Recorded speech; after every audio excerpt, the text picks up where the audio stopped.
শ্রী শ্রী লোকনাথ ব্রহ্মচারী এক উজ্জ্বলতম জ্যোতিষ্ক। কথাগুলো শুনলে আপনার মন তৃপ্তি হবে।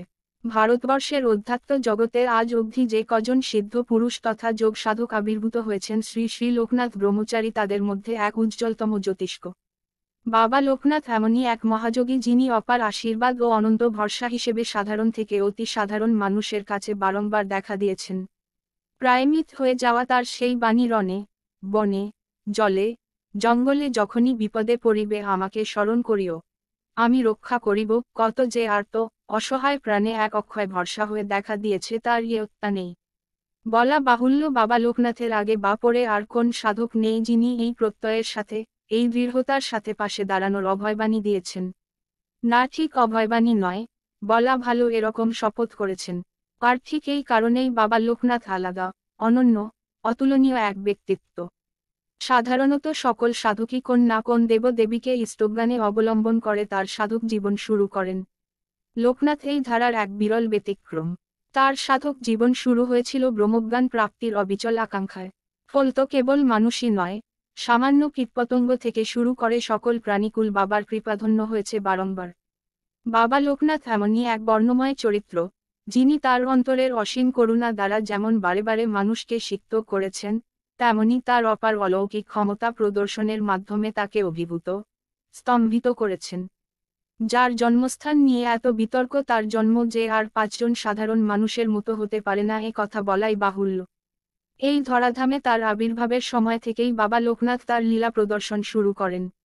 তিনি যে একজন সাধারণ মানুষ হিসেবে এই জীবনটা কাটিয়ে দিতে পৃথিবীতে আসবেন না তার জন্মের আগেই তার বাবা মা বুঝতে পেরেছিলেন। ভাবছেন তো সে আবার কিরকম ব্যাপার? দাঁড়ান, বিষয়টা তাহলে খুলেই বলি। লোকনাথের বাবার নাম রামকানাই ঘোষাল এবং মায়ের নাম কমলাদেবী। রামকানাই অত্যন্ত ধর্মপ্রাণ ও নিষ্ঠাবান ব্রাহ্মণ ছিলেন। তৎকালীন সময়ে প্রচলিত ছিল বংশের কেউ সন্ন্যাসী হলে তার হাত ধরেই সমগ্র বংশ জন্মান্তরের কষ্ট থেকে মুক্তি লাভ করে। রামকানাইয়ের মনেও এমনই এক গভীর সুপ্ত বাসনা ছিল, তার একটি ছেলে অন্তত সন্ন্যাসী হোক। একদিন রাত্রে স্বপ্ন দেখলেন রামকানাই কোন এক জ্যোতির্ম ব্যক্তি তার অন্ধকার ঘরে এসে দাঁড়িয়েছেন। তার উজ্জ্বল প্রভায় ঘরের সমস্ত আধার ঘুচে গেছে। সেই দীপ্ত পুরুষ রামকানাইয়ের প্রার্থনায় সন্তুষ্ট হয়ে তাকে বললেন, আমি তোমার আকুল প্রার্থনায় সন্তুষ্ট হয়েছি। খুব শীঘ্রই আমি তোমার পুত্র রূপে জন্ম নেব। বাড়িতে প্রতিষ্ঠিত শিবলিঙ্গের পূজা অর্চনা করার সময় হঠাৎ কমলাদেবী দেখলেন শিবলিঙ্গের গা থেকে এক আলোক রশ্মি হঠাৎ বিচ্ছুরিত হতে শুরু করেছে। হতচকিত কমলাদেবী কিছু বোঝার আগেই সেই আলোক রশ্মি তার দেহে প্রবেশ করল।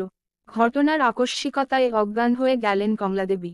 এই ঘটনার কয়েক মাসের মধ্যেই গর্ভবতী হলেন কমলাদেবী। অবশেষে 1137 বঙ্গাব্দের ইংরেজি 1730 সাল জন্মাষ্টমীর দিন কমলা দেবীর কোল আলো করে জন্ম নিল এক অসামান্য সুন্দর পুত্র। এরপর দেখতে দেখতে 6 মাস অতিক্রান্ত হলে গ্রামের বেদজ্ঞ পণ্ডিত ভগবান গাঙ্গুলির কাছে রামকানাই গেলেন ছেলের অন্নপ্রাশন এবং নামকরণের দিন ঠিক করতে। অন্নপ্রাশনের দিন ছেলেকে দেখতে এসেই ভগবান গাঙ্গুলি বললেন শিবের আরেক নাম লোকেশ। যে লোকেশের আশীর্বাদে এই পুত্রের জন্ম তার নামেই ছেলের নাম রাখলাম লোকনাথ। লোকনাথের পর যত বড় হয়েছেন ততই ব্যতিক্রমী এক বালক হিসেবে নিজেকে পরিচিত করেছেন। বালক বয়স থেকেই নিজের লীলা খেলা একরকম শুরু করে দিয়েছিলেন বলা যায়। একবার গ্রীষ্মকালে গ্রামে প্রবল খরা দেখা দিল। বৃষ্টির লেশ মাত্র নেই। প্রবল তাপে ক্ষেত খামার সব পুড়ে যাচ্ছে। চাষিদের হাহাকারে আকাশ বাতাস মুথিত। বালক লোকনাথ বাবাকে ডেকে বাড়িতে প্রতিষ্ঠিত শিবলিঙ্গকে মহাস্নান করানোর কথা বললেন। শুধু বাবাকে বলেই ক্ষান্ত হলেন না লোকনাথ, বা শুদ্ধ সবাইকে বলে এলেন তাদের বাড়ির শিবলিঙ্গকে মহাস্নান করালে একমাত্র তবেই বৃষ্টি হবে। গোটা গ্রাম এসে এবার লোকনাথের বাড়ির শিবলিঙ্গকে মহাস্নান করাতে শুরু করল। সকলকে তাজ্য করে দিয়ে বিকেল হতেই মুষলধারে বৃষ্টি নামল। গ্রামের মানুষ সেই প্রথম পরিচয় পেল লোকনাথের ঐশী ক্ষমতার দাপট কত। উপনয়নের পর বাল্যবন্ধু বেণীমাধবকে সঙ্গে নিয়ে গুরু ভগবানের সাথে সেই যে গৃহত্যাগী হলেন লোকনাথ, তারপর কত ক্রোশ পথ অতিক্রান্ত করলেন হাঁটতে হাঁটতে তারা, তার কোন নিয়ত্তা নেই। গভীর জঙ্গলের মধ্যিখানে লোকনাথ তার ঐশ্বরিক ক্ষমতা বলে নিজের পূর্বজন্মের স্বরূপ দেখতে পেয়ে যারপরনাই হতবাক হয়েছেন। গুরু ভগবানকে ভাব তন্ময় হয়ে শুনিয়েছেন তার পূর্বজন্মের বৃত্তান্ত। বর্ধমানের বেরুগা নামক গ্রামে সীতানাথ বন্দ্যোপাধ্যায় পরিচয় তিনি জন্মেছিলেন।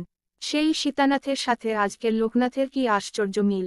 সেই সীতানাথ আজকের লোকনাথের মতোই অবিবাহিত, স্বভাবলাজুক, মৃদুভাষী। জন কোলাহল থেকে সর্বদা দূরে থাকাতেই ছিল তার অপার আনন্দ। লোকনাথ যেন প্রবহমান বায়ু, আপন নিয়মে আপন গতিতে সে প্রবাহিত হয়। বায়ু তার প্রবাহ পথে খেয়াল রাখে না কে ধনী কে গরিব, কে যশস্বী কে রিক্ত, কে হিন্দু কে মুসলমান, কে বর্ণশ্রেষ্ঠ কে অস্পৃশ্য। সকলের জন্যই সে প্রবাহিত হয় উদারভাবে।